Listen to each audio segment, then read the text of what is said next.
Hello tout le monde, on est direct. Alors normalement vous revenez de la super, démo d'Arthur qui vous a montré comment faire une vidéo en 10 secondes avec l'IA. J'espère que ça vous a plu. Là on est avec, Pierre, heu, d'Agora Pulse. Donc je suis trop contente de t'avoir sur la scène du Content Summit parce qu'on a beaucoup collaboré avec Agora Pulse, donc trop C'est contente, vrai. de continuer cette collaboration. Merci pour l'invite. Ah bah, avec plaisir, ça semblait comme une évidence. Donc aujourd'hui, on va parler du ROI des réseaux sociaux, comment le mesurer? On va laisser tranquillement les gens, s'installer. Je regarde un peu, envoyez-nous des petits commentaires, du petit love dans le chat. Allez-y, dites-nous que vous êtes là, que vous arrivez. Mais en attendant, je vais vous rappeler des petites règles, des petites indications. Si vous voulez passer d'une scène à une autre, je ne le vous conseille pas, mais vous allez sur ordre du jour en haut à gauche, vous choisissez votre scène et votre session. Voilà, c'est aussi simple que ça. En ce moment, sur la scène 1, il y a Baptiste Rouenet de Meilleur Taux, qui va vous apprendre à gérer la com d'un groupe global pardon, avec une petite équipe. Et scène 2, il y a Thibaut Renouf de Partout, qui vous parle de SGE et comment l'IA va révolutionner le référencement. Mais sinon, évidemment, vous restez avec nous, on parle de ROI des réseaux sociaux. Si vous avez des questions, vous pouvez aller dans l'onglet questions et poser votre question. On prendra le temps avec Pierre d'y répondre à la fin. On prendra 5-10 minutes en fonction du temps qui reste. Et vous pouvez même voter pour les questions que vous préférez. Voilà, comme ça on répondra à celles qui ont le plus de votes en premier. Et je crois qu'on est bon. Est-ce que j'avais d'autres choses à dire? Globalement, je crois que c'est bon. Donc maintenant, on peut passer aux choses sérieuses. Pierre, tu es nouvellement le fondateur de Newton et ex-head of marketing d'Agora Pulse, où bah, tu as monté ton équipe marketing en France, avec laquelle tu as mené toute la strate, content, social media et puis inbound. Et justement, pour être sûr qu'elle aille dans le bon sens, j'imagine que tu as dû t'assurer de suivre les bons ROI des réseaux sociaux et c'est ça dont tu vas nous parler Exactement. aujourd'hui. Quelle transition incroyable! Magnifiquement bien introduit. Merci beaucoup Léa. Déjà merci pour l'invitation. Merci à PlayPlay d'organiser ce superbe, Content Summit. Et puis merci pour cette introduction, concernant mon profil personnel. Effectivement, je vais vous partager, mon écran. Je pense que vous le voyez tous. Ouais, nickel.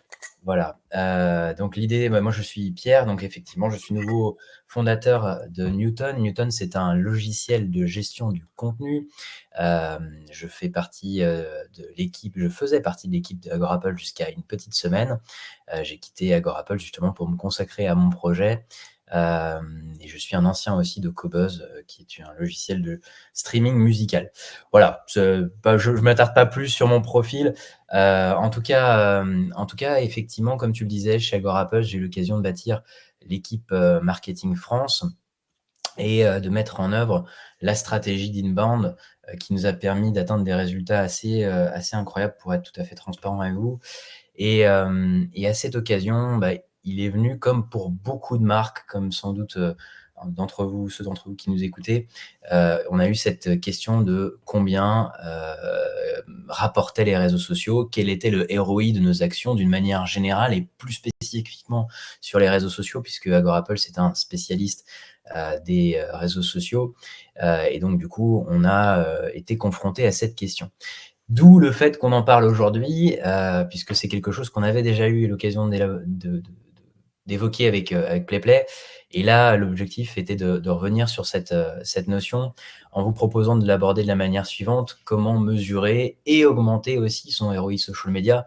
Parce que c'est bien beau d'avoir les clés pour aller le mesurer, comprendre ce qui se passe derrière cette machine, derrière ce canal. Mais l'idée, c'est aussi de vous donner les tips pour augmenter ce ROI et être beaucoup plus performant que vous ne pouvez l'être jusqu'à présent.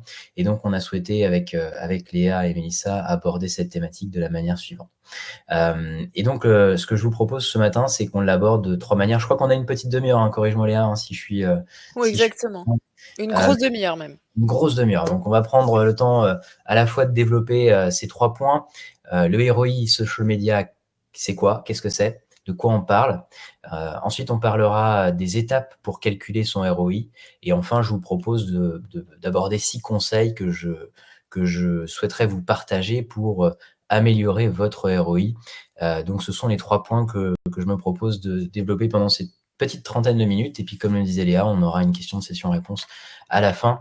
Donc, n'hésitez pas si vous en avez. Là, pour le moment, je ne vois plus mon écran, donc n'hésitez pas, Léa et toute Ouais, l'équipe, bien sûr.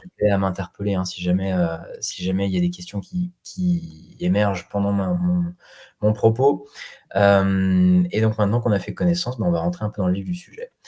Le ROI social media, c'est quoi? À la base, c'est un calcul mathématique. Ce calcul mathématique, vous le connaissez certainement, bénéfice qu'on divise par les investissements et qu'on multiplie par 100, et ça nous donne basiquement le ROI.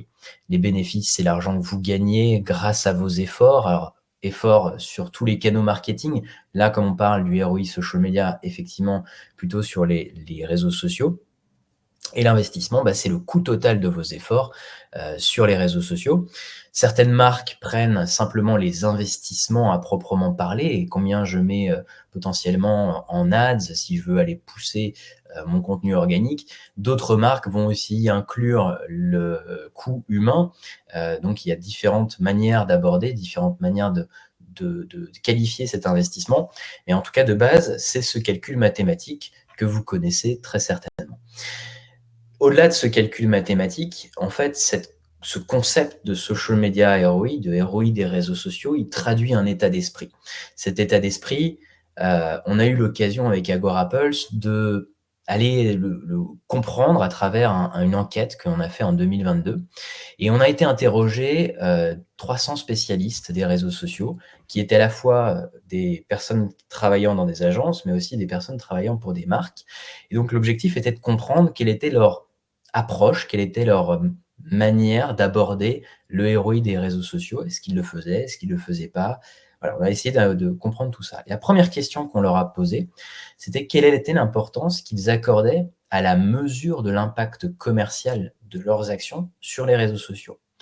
Et à 98%, ils ont répondu qu'il était plus ou moins important de le faire. Donc, il y avait déjà quand même une très, très, très large majorité, quasiment la totalité des professionnels qu'on a interrogés, qui étaient sensibles à cette préoccupation et qui savaient qu'il fallait le calculer, en tout cas qu'il y avait une importance de le faire, comme vous pouvez le voir à l'écran. On leur a posé une deuxième question et en fait, quand on leur a posé cette question, on s'est aperçu que 65% d'entre eux ne le faisaient pas. En fait, ils ne mesuraient pas. Certes, il y en a 98% qui sont intéressés, qui comprennent l'importance de le faire, mais pour autant, il y en a 65% d'entre eux qui ne mesurent pas le chiffre d'affaires ou les prospects qu'ils peuvent générer à travers leurs réseaux sociaux. On y reviendra puisqu'en fait, vous pouvez maintenant, aujourd'hui, traquer aussi bien le chiffre d'affaires que les prises de rendez-vous. Ça peut être votre coiffeur à côté de chez vous qui peut mesurer le nombre de prospects que son site internet génère à travers des réseaux sociaux ou que les réseaux sociaux en direct génèrent. Donc concrètement, il y avait quand même un gros delta déjà au démarrage à travers les 2 premières questions qu'on a posées. En entreprise, on a été investigué sur du coup l'impact du fait de ne pas le faire. Et en entreprise, 88% des professionnels qu'on a interrogés nous ont dit que le fait de ne pas mesurer ces résultats commerciaux, l'impact en tout cas du ROI des réseaux sociaux sur le business, avait un impact négatif sur leur progression de carrière. 88% estimaient que ça avait un impact négatif sur leur progression de carrière, ce qui est énorme. Ensuite, 77% d'entre eux ont eu le sentiment que le fait de ne pas calculer le retour sur investissement de leurs actions entraînait une conséquence qui était de ne pas être impliqués dans la définition de la stratégie commerciale de leur entreprise. Donc une mise à l'écart, une mise au banc du fait de ne pas avoir la possibilité de montrer l'impact qu'ils pouvaient générer à travers les réseaux sociaux sur l'impact commercial. Quand on a demandé ensuite aux agences quelles étaient les conséquences pour elles, 65% des professionnels travaillant en agence nous ont dit qu'ils avaient des difficultés pour attirer des nouveaux clients ou retenir des nouveaux clients. Donc, des difficultés sur l'acquisition ou sur la rétention client. Et là, les agences, vous voyez, dans une très large majorité, nous disaient qu'il y avait quand même un impact de ne pas pouvoir me montrer la valeur qu'elles apportaient.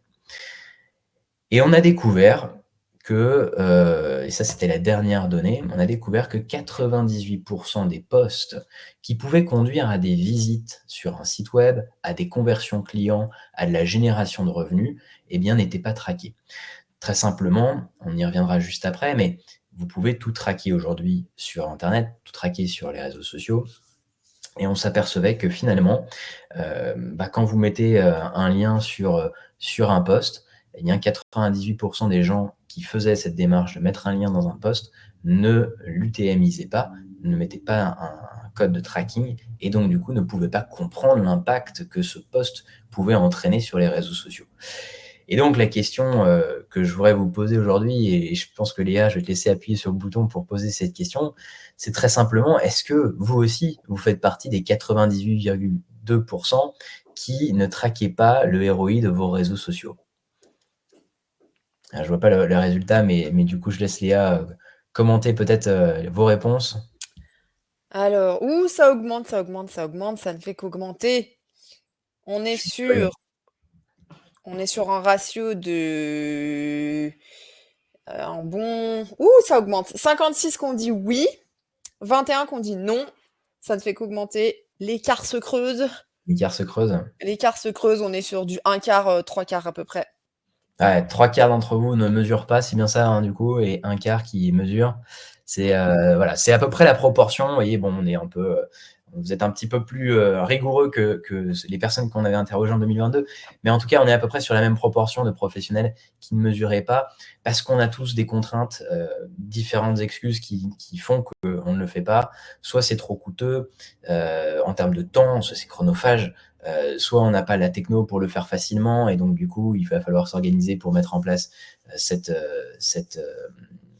organisation pour suivre les UTM, etc., etc. C'est exactement les mêmes comment dire arguments qu'on a eu quand on a fait cette étude.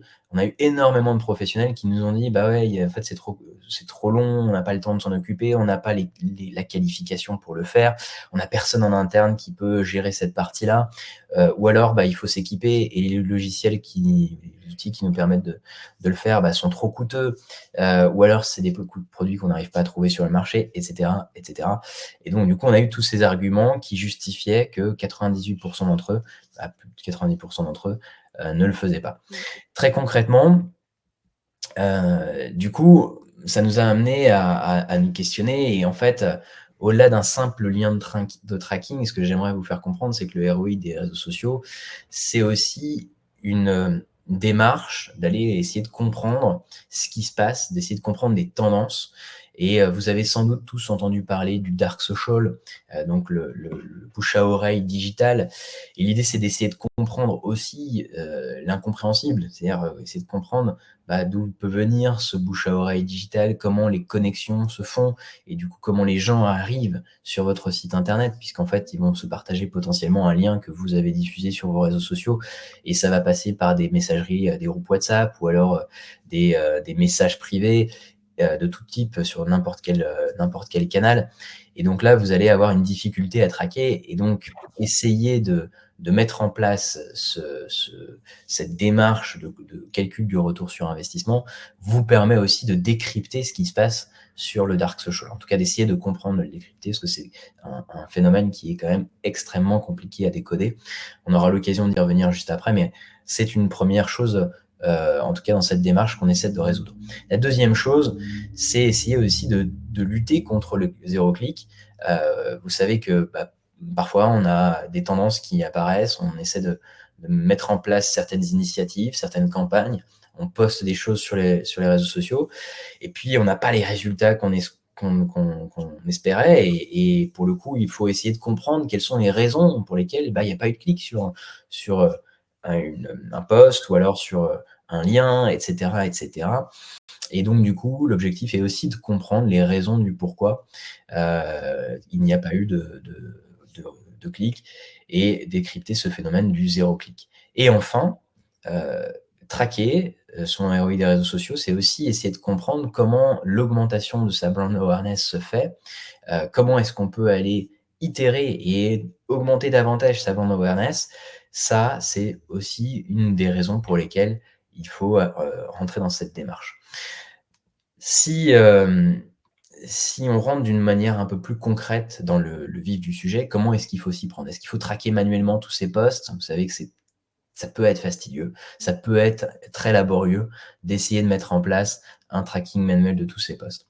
Est-ce qu'il faut engager davantage de personnes? Parce que si on n'a pas les ressources en interne pour le faire, est-ce qu'il faudrait pas plutôt avoir une équipe, soit interne, soit externe, qui eux vont gérer ce que vous ne pouvez pas faire en direct, à savoir traquer, vos posts, essayer de comprendre les résultats que certaines actions ont pu mener?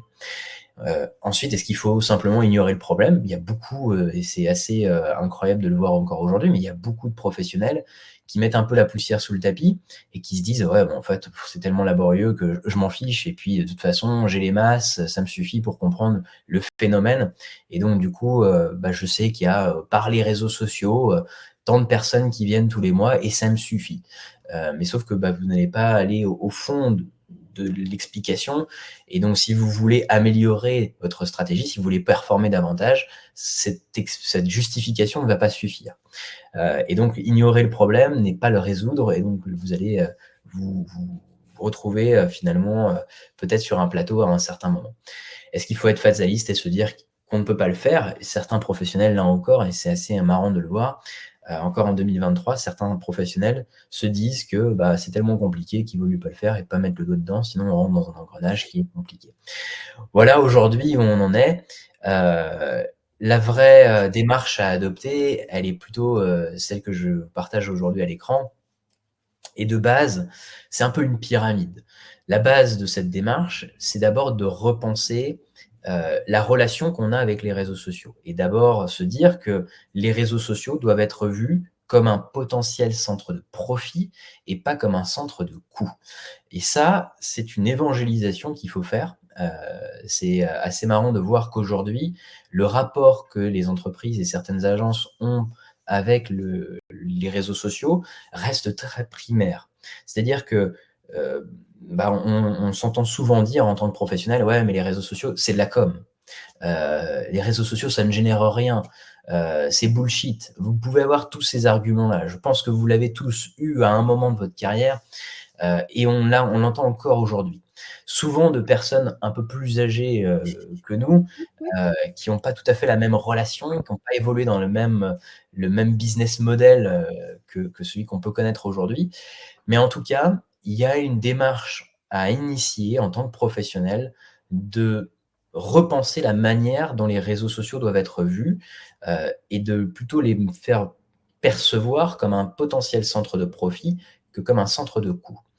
Et si pour ça, il va falloir du coup rentrer dans des étapes, dans une démarche qui va vous mettre dans un rapport de «force» entre guillemets, qui va potentiellement faire changer cette image en interne. Et ça passe par la seconde étape que vous voyez à l'écran, hein, par, d'abord définir des KPI, pour se focaliser sur les bonnes métriques. Je suis, assez, partisan de dire que selon l'objectif que vous recherchez, les KPI, vous le savez, ne vont pas être les mêmes. Vous allez potentiellement, si vous cherchez à faire que de la brand awareness, vous focaliser plus sur des vanity metrics. Mais si vous voulez prouver le retour sur investissement de vos réseaux sociaux, il va falloir aller au-delà des vanity metrics, il va falloir aller bien au-delà, du simple, nombre d'impressions, du simple nombre de clics. Il va falloir potentiellement aller mesurer, comme je vous le disais tout à l'heure, le nombre de rendez-vous que vous avez pu générer, le nombre de remplissages de formulaires de contact, le nombre de demandes de rappel que vous avez pu, générer à travers vos actions sur les réseaux sociaux, le nombre de ventes que vous avez pu générer et l'argent que vous avez pu collecter in fine grâce à toutes ces actions-là.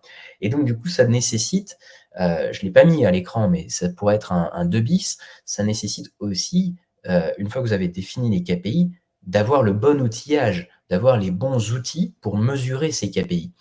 Puisqu'en fait, aujourd'hui, on s'aperçoit encore qu'il y a beaucoup de professionnels qui n'ont pas la bonne stack technique pour pouvoir aller monitorer les KPI qu'ils ont envie de monitorer.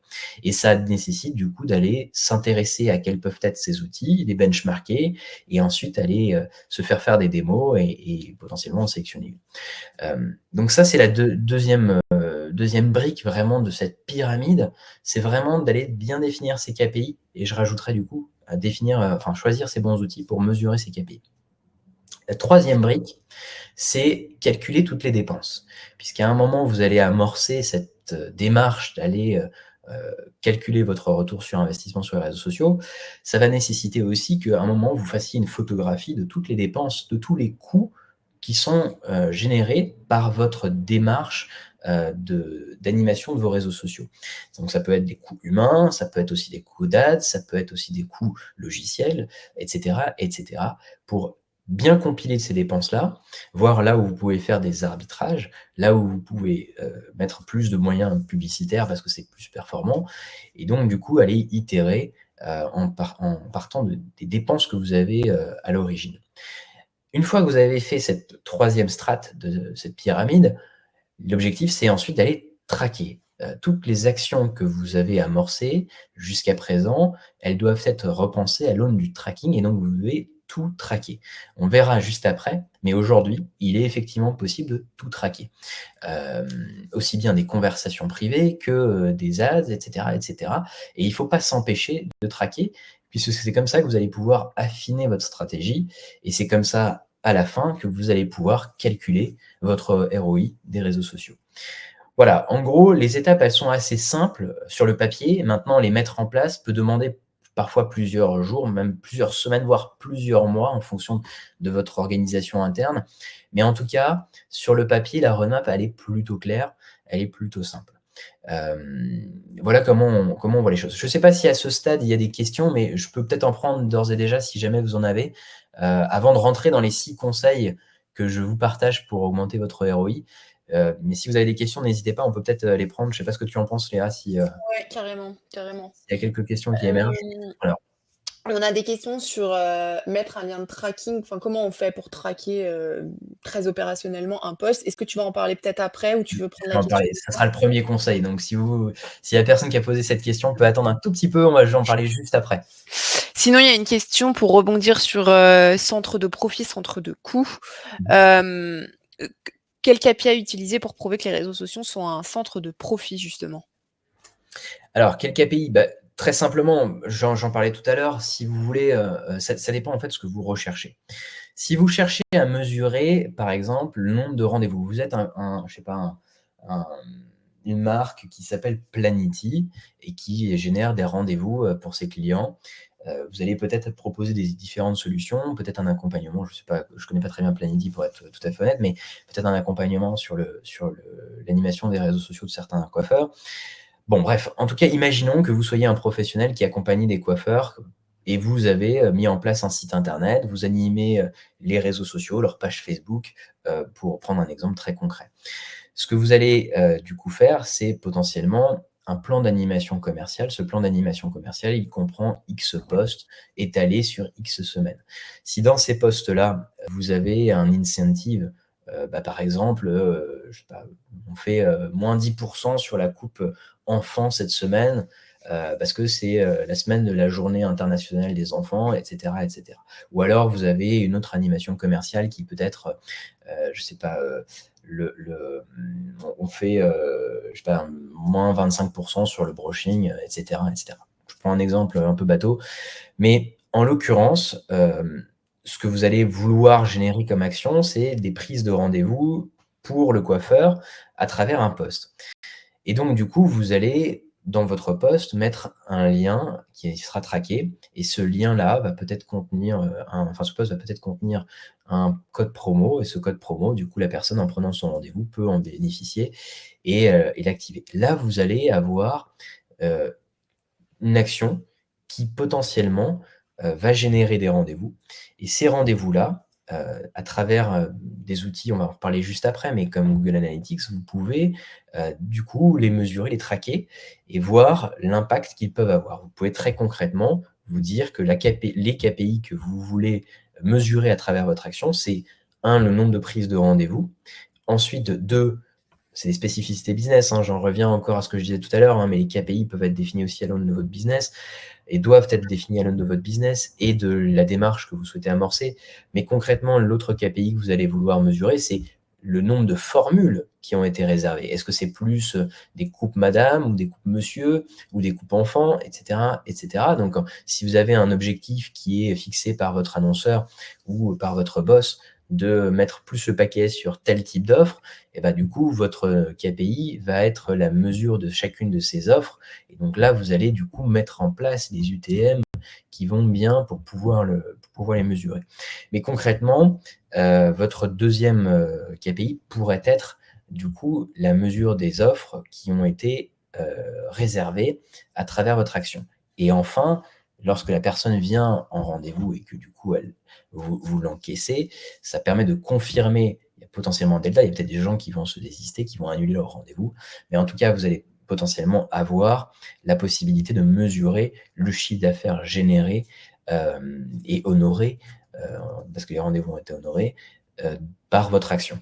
Donc concrètement, vous voyez, il y a pas mal de, je ne sais pas si j'ai répondu à la question, mais en tout cas, il y a pas mal de KPI que vous pouvez mettre en place et qui sont très concrètes, hein, très vraiment, mais il faut toujours le faire à l'aune de 2 choses. Un, c'est votre stratégie, quels sont les objectifs? Est-ce que ce sont des objectifs plus d'awareness ou est-ce que ce sont des objectifs vraiment héroïstes? Calcul du cash, calcul du nombre de rendez-vous et ensuite, du coup, des KPI qui sont spécifiques à votre secteur d'activité, à votre business et du coup, là, ça dépend vraiment, de ce que vous recherchez à mettre en place en termes de résultats. Hyper complet, top. Après on a des questions on a pas mal de questions sur comment traquer l'intraquable un peu, mais si je ne Ouais, m'abuse, je crois que tu as une ce sera le partie sur 6e ça. conseil. Ouais, ouais, Bon, bah, parfait, on peut embrayer. allez, on va embrayer du coup. Je sais pas combien de temps il nous reste, hein, Léa, n'hésite pas à me Il te dire, mais reste 18 minutes. Question. 18 minutes. Bon, bah, c'est parfait. Bah, on va prendre ces 18 minutes pour aller investiguer chacun de ces 6 conseils. Le premier conseil, et sans doute le meilleur conseil à mon avis, c'est d'auditer. C'est d'auditer ce qu'on a fait. Il faut toujours partir d'un point de départ. Vous partez peut-être de 0, mais vous partez sans doute de plus que 0. Vous avez sans doute fait des choses, vous avez sans doute un passif, un historique sur les réseaux sociaux. Et l'idée, c'est d'essayer de comprendre et d'auditer ce que vous avez fait. Même si c'est basique, il faut le faire, c'est nécessaire. Pourquoi? Parce que vous allez du coup itérer à partir de ce que vous avez fait et c'est le meilleur moyen de progresser. Et ça, l'audit, ça passe par différentes manières. Vous avez, des outils, que vous utilisez certainement. L'outil qu'on utilise à 90 parce qu'à l'international, c'est GA4, Google Analytics 4, qui est, aujourd'hui utilisé pour aller mesurer, auditer, ce qui, existe déjà. Voilà, en gros, l'idée, c'est d'utiliser soit des outils généralistes type GA4 ou des outils un peu plus spécifiques. Newton en fait partie, Agora Apple, parce que je les connais, je vous les cite. Mais globalement, il faut partir d'un outil pour pouvoir auditer ce qui a été fait. Pour comprendre la génération de trafic que vous pouvez avoir à travers votre site et à travers aussi les autres canaux, parce qu'il faut mettre en perspective les réseaux sociaux par rapport aux autres canaux. Mais l'objectif, c'est d'essayer de comprendre combien chaque canal vous rapporte en termes de trafic, en session, combien d'engagements vous allez avoir ensuite sur ces sessions-là et quels sont du coup les engagements qui ont été générés, quel type d'engagement a été généré, et quel type de conversion vous avez pu avoir. Donc concrètement, le meilleur conseil que je peux vous donner, c'est d'abord commencer par auditer, commencer par mettre en place, si vous ne l'avez pas fait et que vous faites partie peut-être d'une petite proportion de personnes qui ne l'a pas encore fait, mais mettez en place ces outils d'audit, de tracking qui sont absolument nécessaires puisque vous aurez la photographie à l'instant T et ça vous permettra aussi à la fin, une fois que vous aurez mis en place votre stratégie, d'avoir la photographie à l'instant T1 et de vous dire: «OK, je suis parti de ce point de départ, j'arrive à ce point à l'heure actuelle, maintenant il faut que j'atteigne cet objectif, donc je referai une photographie dans X jours, X mois, et je pourrais du coup savoir ma progression. Est-ce qu'elle est à la hausse ou est-ce qu'elle est à la baisse? Et donc du coup, l'idée, c'est vraiment de se donner un référentiel en auditant sur les KPI que vous avez obtenus, mais en auditant aussi sur les actions, on en parlait tout à l'heure, que vous avez déjà pu mettre en place, et essayer de comprendre quels ont pu être leurs impacts sur les métriques que vous avez ici à l'écran, et que vous allez potentiellement définir par vous-même. Donc l'idée, c'est vraiment ça, c'est vraiment de commencer par auditer, c'est vraiment la phase, à mon avis, la plus importante. La deuxième chose, on en parlait tout à l'heure, c'est de rationaliser vos coûts. Concrètement, on disait, et je vous disais en introduction de cette présentation, que le calcul du ROI, c'est les bénéfices mis en perspective avec les investissements et qu'on multiplie par 100. Ça, c'est le calcul basique. Si on le réinterprète, le ROI, c'est les gains financiers moins vos coûts divisés par vos coûts multipliés par 100. Donc concrètement, c'est vos gains financiers par rapport à vos coûts. Ça veut dire que le levier que vous avez, les deux leviers que vous avez pour augmenter votre ROI, c'est soit d'augmenter vos gains financiers générés par vos actions, soit de maîtriser vos coûts et de les rationaliser pour pouvoir améliorer à l'instant T vos gains financiers. Et ça veut dire du coup qu'il faut cesser potentiellement d'investir dans du budget dans des opérations où la performance elle est vraiment aléatoire. Parce qu'elle est potentiellement mal ciblée ou alors, vous avez pas le bon incentive pour engager et cetera et cetera. Mais en l'occurrence, la première chose qu'il faut faire et c'est pour ça que le travail d'audit est important en amont, le conseil numéro 1, c'est vraiment d'essayer de faire les arbitrages budgétaires pour pouvoir améliorer et vous focaliser sur des opérations où la performance, elle est la meilleure. C'est vraiment ça la première chose à faire. La deuxième chose, c'est vraiment de vous mettre dans une démarche où là, vous allez avoir des sollicitations qui vont être beaucoup plus ciblées, des campagnes beaucoup plus ciblées. Et c'est ce qui va vous permettre d'augmenter tous les taux de conversion et donc la performance de vos campagnes. Et donc vos campagnes vont devenir beaucoup plus héroïstes parce qu'elles vont générer plus de rendez-vous ou alors elles vont générer plus de chiffre d'affaires. Et donc du coup, les deux actions que vous pouvez faire pour rationaliser vos coûts, les 2 actions basiques, hein, il y en a d'autres, hein, mais en tout cas celles-ci sont vraiment les plus basiques. C'est vraiment d'essayer de maîtriser votre budget pour vous concentrer vraiment sur les opérations les plus performantes et ça l'audit est nécessaire pour le faire. Et la deuxième chose, c'est vraiment d'essayer de rentrer dans une démarche de sollicitation ciblée, voire ultra ciblée, en envoyant des bons messages sur des bonnes cibles et donc d'essayer avec des bons incentives de pouvoir améliorer vos taux de conversion et donc la performance de vos campagnes. Voilà le deuxième conseil. Le troisième conseil, c'est de traquer et de traquer tous les liens que vous pouvez avoir sur les réseaux sociaux et ça, quelle que soit la méthode. Il y a une méthode basique qui était celle qu'on avait chez Agorapples avant de basculer dans une méthode un peu plus innovante. Mais en tout cas, la méthode basique que vous avez sans doute, hein, parce qu'il y a encore beaucoup de professionnels qui l'ont, c'est d'avoir un tableur Excel dans lequel on va répertorier tous les UTM qu'on génère. Alors, les UTM, ce sont ces liens traqués. Hein, je vous fais refaire une petite redite de cet acronyme, mais tous les liens que vous pouvez que vous voulez partager, vous pouvez les traquer. Et donc, il existe des outils type Google qui vous permettent de générer un UTM avec différentes composantes, un médium, une campagne, etc., etc. Mais en l'occurrence, vous allez, du coup, tout ce que vous avez généré comme UTM, vous allez les répertorier dans un tableur Excel. Méthode classique qu'on connaît tous. Ça nécessite en amont d'avoir mis en place, si vous avez une structure assez importante, une politique interne en termes de qualification de vos UTM, de qualification de vos sources, de qualification de vos contenus, de ce qu'on appelle les termes, etc., etc. Et pour avoir exactement les mêmes codes dans la génération de vos UTM, ce qui vous permettra du coup d'avoir un recoupement des informations qui sera assez, on va dire, plus simple que ce que ça pourrait être si ce n'était pas le cas. Donc concrètement, méthode classique, je pense que vous êtes sans doute très nombreux à l'avoir testé ou à l'avoir encore, mais en l'occurrence, c'est une méthode qui est extrêmement chronophage quand il faut recouper les informations. Pourquoi? Parce que vous allez avoir finalement 2 supports. Le support avec le tableur Excel, le support avec Google Analytics, et ça va vous obliger à reprendre votre tableur Excel, ressortir tous vos UTM et de les comparer sur, faire une transposition par calque, hein, si on devait faire de manière imagée cette illustration. Et donc, vous allez devoir reprendre les informations pour revoir et comprendre, décortiquer Google Analytics. Et ça, avec GA4, je peux vous dire que ça peut être une tannée, puisque GA4 n'a pas du tout la même présentation que GA3. Et essayer de comprendre vos résultats avec un tableur Excel, vous allez y passer, ça c'est sûr, au moins des demi-journées, voire potentiellement plusieurs journées par mois. Donc concrètement, c'est une méthode classique qui fonctionne, mais qui est un peu laborieuse. Il y a des méthodes un petit peu plus innovantes. Agorapulse, pour ne pas le citer, a cette possibilité. Il y a d'autres outils, hein, mais en tout cas, Agorapulse en fait partie, puisque c'est quelque chose que Agorapulse a développé et a breveté.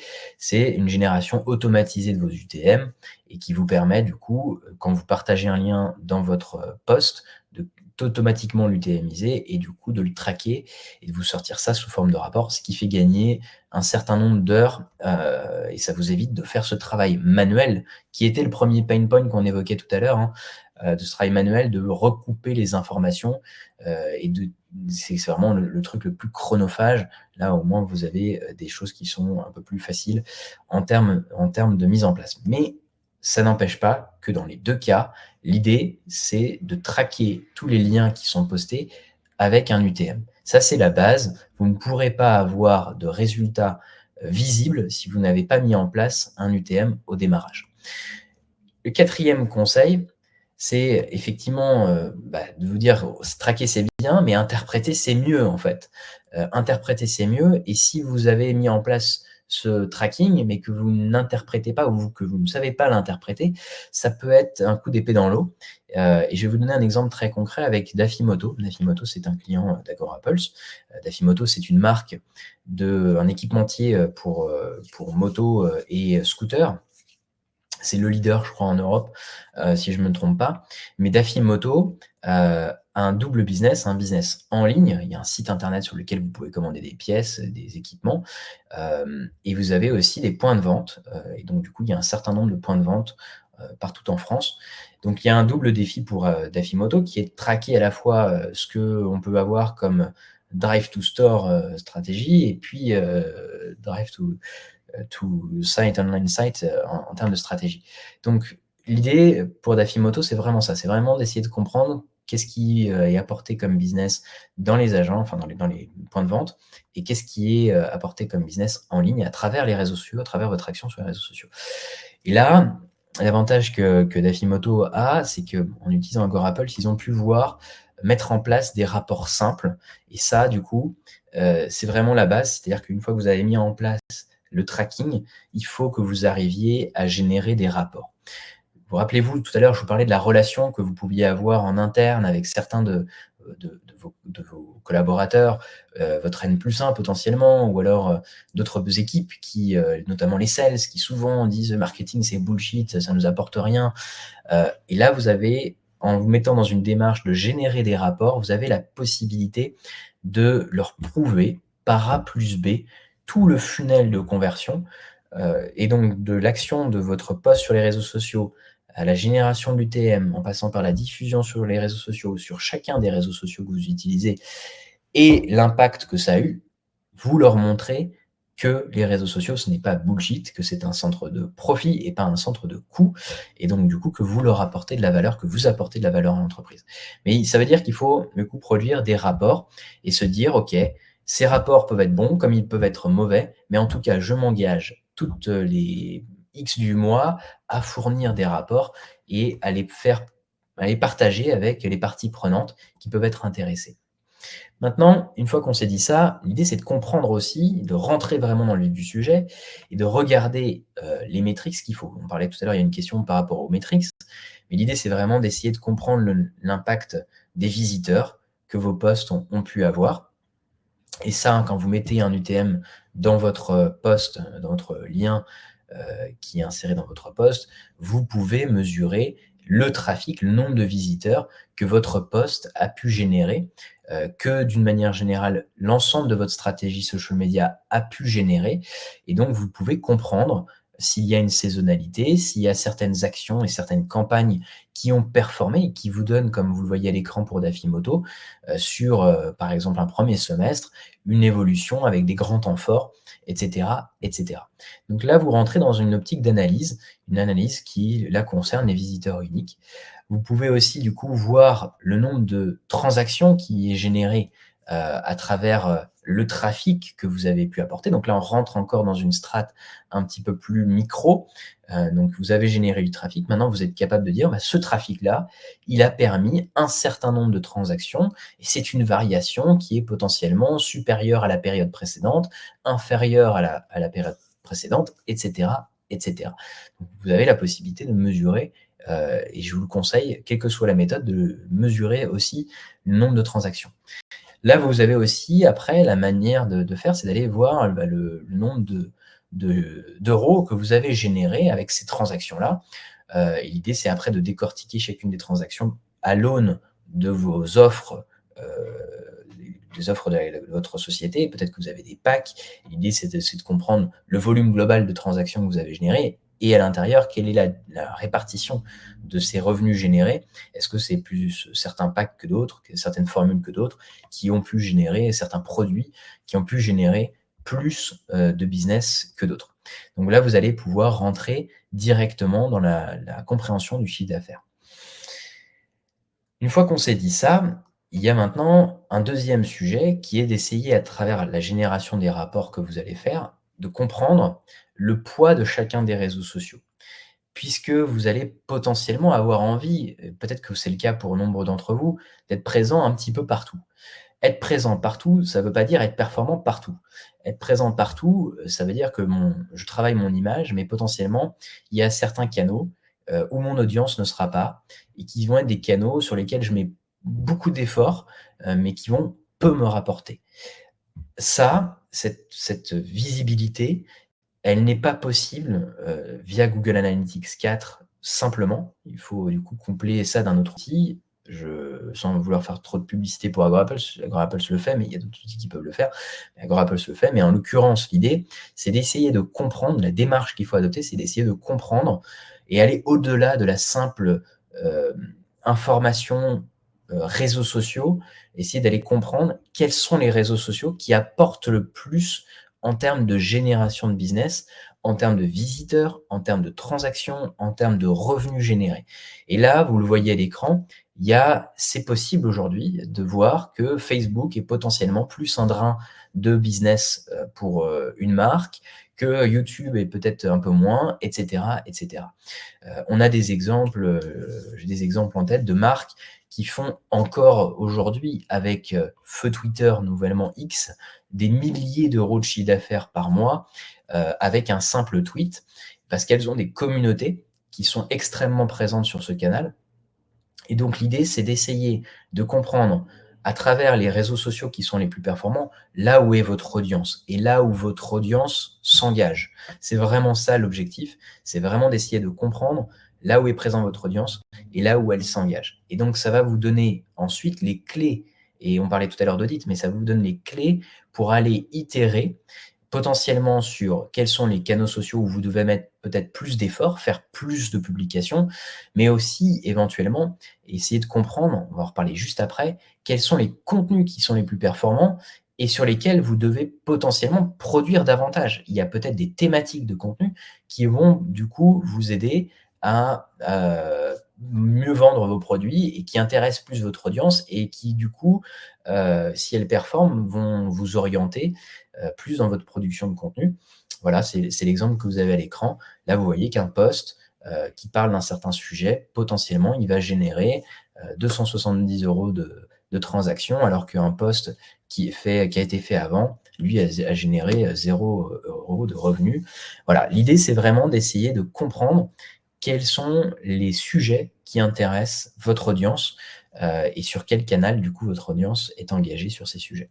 Pierre, je suis Oui, désolée, je vais être rabat-joie, mais il te reste environ 1 minute, je vais donc faire je très te vite. laisserai conclure. Allez, j'y vais. Je vais terminer. J'ai presque terminé. L'idée, c'est vraiment d'essayer maintenant de voir quelles sont les typologies d'interactions et de contenu que vous avez qui génèrent ces revenus. Donc potentiellement, ça peut être des publications, des commentaires, des messages privés, je le disais tout à l'heure. Mais en l'occurrence, vous pouvez tout traquer et vous pouvez même traquer quelles sont les personnes qui, dans votre équipe, sont performantes et donc du coup prendre les bons tips des bonnes personnes aujourd'hui. Je termine avec les deux derniers conseils, puisqu'il reste moins d'une minute. L'avant-dernier conseil, c'est itérer et itérer rapidement.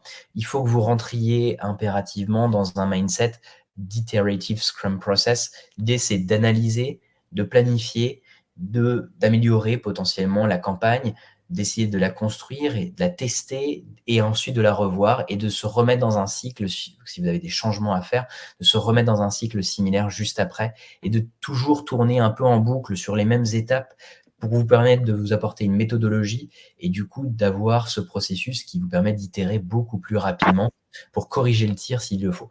Le dernier conseil, c'est d'essayer de traquer l'intraquable.